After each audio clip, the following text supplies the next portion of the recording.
भारतीय निवडणूक आयोगाच्या विशेष सखोल पुनर्निरीक्षण मोहिमेत शिवसेना पदाधिकारी आणि शिवसैनिकांनी सक्रिय सहभाग घेऊन मतदार याद्यातील त्रुटी दूर कराव्यात, तसेच विरोधकांचे बोगस मतदानाचे मनसुबे उधळून लावावेत, असं आवाहन राज्य नियोजन मंडळाचे कार्यकारी अध्यक्ष आमदार राजेश क्षीरसागर यांनी केलं। शासकीय विश्रामगृह येथे आयोजित बैठकीत ते बोलत होते।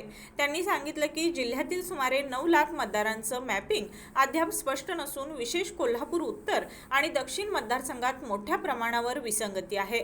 त्यामुळे बूथ लेवल ऑफिसरशी संपर्क साधून मतदार यादीतील डुप्लिकेट नावे, संशयास्पद नोंदी, चुकीचे पत्ते आणि बोगस मतदार शोधून त्यावर कारवाईसाठी पाठपुरावा करणे आवश्यक आहे। मतदार यादीतील एकाच व्यक्तीची विविध ठिकाणी नावे, एकाच पत्त्यावर असामान्य नोंदणी, आधार आणि मोबाईल लिंकिंग यावर भर देत संवेदनशील भागांवर विशेष लक्ष ठेवण्याच्या सूचना त्यांनी दिल्या।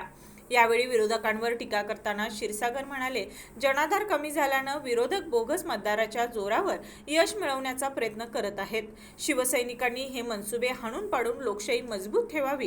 बैठकीत शिवसेना गटनेते शारंदर देशमुख, नगरसेवक ऋतुराज क्षीरसागर, अभिजित खतकर, आस्किन आजरेकर यांच्यासह अनेक पदाधिकारी उपस्थित होते।